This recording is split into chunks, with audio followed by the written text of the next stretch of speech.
귀로 듣고 눈으로 봄으로 은혜와 깨달음이 배가 됩니다. 십자가 의도 10. 부제목 구유에 누이신 예수님. 오늘은 모든 인류를 구원의 길로 인도하는 십자가의 도중에서 왜 예수님께서 이 땅에 오셔서 구유에 누이시고 가난을 겪으셨는가에 대한 하나님의 섭리를 증거하고자 합니다. 1. 예수님께서 태어나 짐승의 구유에 누이신 이유. 본문을 보면 성령의 능력으로 예수님을 잉태한 동정녀 마리아는 남편인 요셉과 함께 베들레헴에 갔습니다. 그런데 사관이 모두 차서 묵을 방에 없었기에 마리아는 한 사관의 짐승 무리에서 해산을 하게 되었고 강보에 쌓인 예수님을 마땅히 누일 곳이 없으니 짐승의 먹이를 담는 구유에 눕혔습니다. 이처럼 만군의 여호와 하나님의 독생자이신 예수님께서 짐승의 우리에서 태어나시고 짐승의 구유에 누이신 이유는 무엇일까요? 그것은 바로 우리에게 축복을 주시기 위한 하나님의 섭리 때문입니다. 전도서 3장 18절을 보면 내가 심중에 이르기를 인생의 일에 대하여 하나님이 저희를 시험하시리니 저희로 자기가 짐승보다 다름이 없는 줄을 깨닫게 하려 하심이라 하였노라. 기록하고 있습니다. 하나님이 사람을 시험해 보시니 짐승과 다름이 없더라는 사실입니다. 혹자는 왜 사람이 짐승과 같다는 것인가 하며 이상하게 생각할 수도 있지만 사람의 악함을 생각해보면 짐승보다 못한 경우도 많습니다. 사자나 표범 같은 맹수들도 배가 고프거나 자신이 위험하다고 느낄 때가 아니면 불필요한 살상은 잘 하지 않습니다. 또 짐승들 중에도 한 번 짝을 맺으면 평생토록 상대를 배신하지 않는 짐승들이 있고 새끼를 위해서 많은 희생을 하기도 합니다. 그런데 만물의 영장이라 하는 사람들은 자기 욕심을 채우기 위해 전쟁을 일으키고 여자와 어린아이를 가리지 않고 수많은 사람들을 죽입니다. 가족이나 이웃 간에도 참사랑을 찾아보기 어렵죠. 이혼율은 날이 갈수록 증가하며 물질의 욕심 때문에 부모 자식 간에 형제 간에도 서로 싸우고 고소하며 심지어는 죽이기도 합니다. 원래 하나님께서는 선하고 거룩하신 하나님의 형상을 따라 사람을 지으셨습니다. 그런데 아담의 범죄 이후 죄인이 된 사람들은 영이 죽게 되니 하나님의 선하신 형상을 잃어버리고 짐승과 다를 바 없는 존재가 된 것입니다. 차츰 마음이 죄악으로 물들어가니 세상 정욕에 따라 자기 욕심에 따라 온갖 죄를 지으며 살아가게 되었습니다. 그러니 우리가 거룩한 천국에 들어가려면 반드시 사람의 본분을 되찾아야만 합니다. 예수님께서 이 땅에 오셔서 구유에 누이신 것은 바로 이처럼 짐승과 다름없는 인류를 대속하여 구원받게 하시기 위함이지요. 요한복음 6장 51절에 보면 예수님께서 말씀하시기를 나는 하늘로서 내려온 산떡이니 사람이 이 떡을 먹으면 영생하리라. 나의 줄 떡은 곧 세상의 생명을 위한 내 살이로라 하셨습니다. 하늘로서 내려온 산 떡을 먹는다는 것은 하나님의 말씀을 마음에 양식 삼는 것을 의미합니다.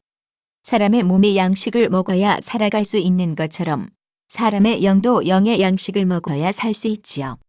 예수님은 하나님의 말씀이 육신을 입고 이 땅에 오신 분입니다. 말씀이신 예수님께서 이 땅에 오심으로 짐승과 같은 인류에게 생명의 양식이 되어주셨지요. 예수님을 통해 사람이 자신의 본분을 찾고 잃어버린 하나님의 형상을 회복할 수 있게 된 것입니다. 바로 이것을 알려주시기 위해 하나님께서는 예수님을 짐승의 먹이 그르신 구유에 눕혀지게 하셨습니다. 그러면 우리가 어떻게 해야 짐승 같은 삶에서 벗어나 참 생명을 얻을 수 있을까요? 전도서 12장 13절에 보면 이래 결국을 다 들었으니 하나님을 경외하고 그 명령을 지킬지어다. 이것이 사람의 본분이니라 했습니다. 성경을 보면 항상 기뻐하라, 쉬지 말고 기도하라, 범사에 감사하라, 시기하지 말라, 미워하지 말라, 안식일을 지키라, 악은 모든 모양이라도 버리라 등 많은 명령들이 기록되어 있지요. 이처럼 성경에 하라 하신 것은 하고 하지 말라 하신 것은 하지 않으며 지키라 하면 지키고 버리라 하면 버리는 것이 곧 하나님의 명령을 지키는 것입니다.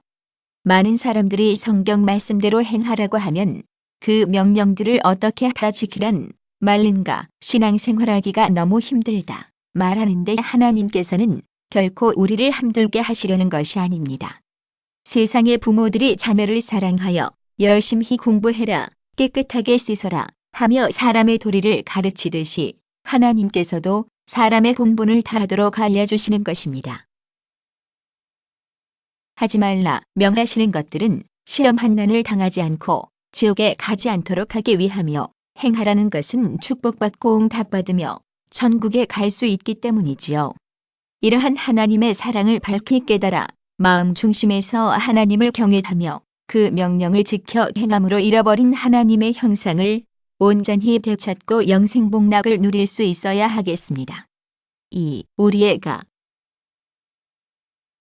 가난을 대속하시고자 가난한 길을 가신 예수님. 하늘의 모든 영광을 버리고 척박한 이 땅에 오셔서 초라한 짐승의 우리에서 태어나신 예수님께서는 일평생 가난한 삶을 사셨습니다. 마태복음 8장 20절에 여우도 굴이 있고 공중에 새도 거처가 있으되 오직 인자는 머리 둘 곳이 없다 말씀하신 대로 복음을 선포하고 병자들을 치료하시기 위해 일정한 거처도 없이 이곳저곳을 옮겨 다니셨습니다. 예수님께서는 물로 포도주를 만드시기도 했고 떡 5개와 2마리의 물고기로 5,000명 이상을 먹이고도 남은 것이 12바구니에 채워지는 기적을 베푸시기도 했습니다. 그런데도 굳이 가난한 삶을 사신 이유는 무엇일까요? 고린도후서 8장 9절에 우리 주 예수 그리스도의 은혜를 너희가 알거니와 부요하신 자로서 너희를 위하여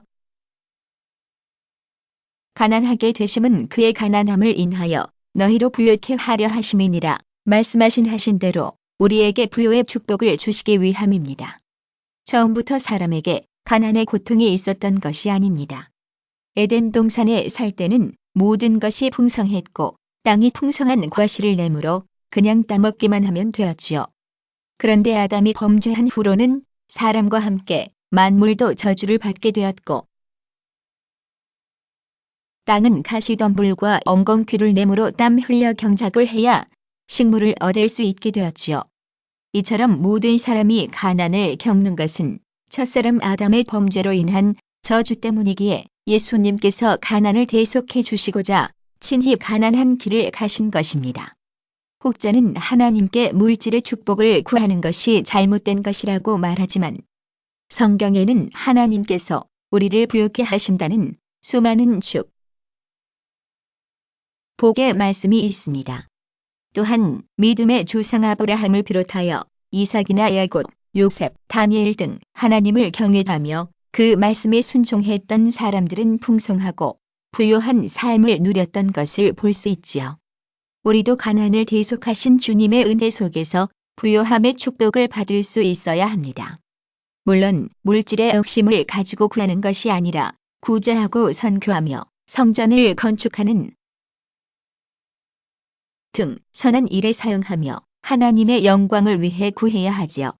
마태복음 7장 7-11절에 구하라 그러면 너희에게 주실 것이요 찾으라 그러면 찾을 것이요 문을 두드리라 그러면 너희에게 열릴 것이니 구하는 이마다 얻을 것이요 찾는 이가 찾을 것이요 두드리는 이에게 열릴 것이니라. 너희 중에 누가 아들이 떡을 달라 하면 돌을 주며 생선을 달라 하면 뱀을 줄 사람이 있겠느냐. 너희가 악한 자라도 좋은 것으로 자식에게 줄 알거든. 하물며 하늘에 계신 너희 아버지께서 구하는 자에게 좋은 것으로 주시지 않겠느냐. 말씀하신 대로 하나님께서도 자녀들이 믿음으로 구하는 것마다 주기를 원하시지요. 그런데 무조건 아버지 축복 주세요. 기도한다고 해서 축복을 받을 수 있는 것이 아닙니다. 예를 들어 요한 3서 1장 2 절을 보면 사랑하는 자여 내 영혼이 잘됨 같이 내가 범사에 잘되고 강건하기를 내가 간구하노라 하여 범사가 잘되고 강건하기 위해서는 영혼이 잘되어야 함을 알 수 있습니다. 여기서 영혼이 잘 된다는 것은 하나님의 말씀대로 살아감으로 이뤘던 하나님의 형상을 되찾는 것을 뜻하지요. 신명기 28장 2절에도 내가 내 하나님 여호와의 말씀을 순종하면 이 모든 복이 내게 임하며 내게 미치리니 했습니다. 이처럼 하나님의 말씀대로 사는 사람이라 해도 축복을 받기 위해서는 믿음으로 씨를 심어야 합니다. 갈라디아서 6장 7절에 스스로 속이지 말라. 하나님은 만홀히 여김을 받지 아니하시나니 사람이 무엇으로 심든지 그대로 거두리라. 말씀하신 대로 심지 않고 거두고자 하는 사람은 하나님의 법칙을 어기려는 것이 고 하나님을 만홀히 여기는 사람이기 때문입니다. 고린도후서 9:6에도 이것이 곧 적게 심는 자는 적게 거두고 많이 심는 자는 많이 거둔다 하는 말이로다 했습니다. 아무리 믿음이 큰 사람이라 해도 많이 심었을 때라야 많이 거두며 조금밖에 심지 않았다면 적게 거둘 수밖에 없습니다. 하나님께서 주시는 축복은 누르고 흔들어 넘치도록 곶값절 이상을 주시고 영혼이 잘된 만큼 30배, 60배 혹은 100배로 갚아주시지요. 그런데 동시에 심었다 해도 즉시 거두게 하실 때보다 오래 기다렸다가 거두게 하실 때는 더욱 큰 축복으로 돌아오는 것을 볼 수 있습니다.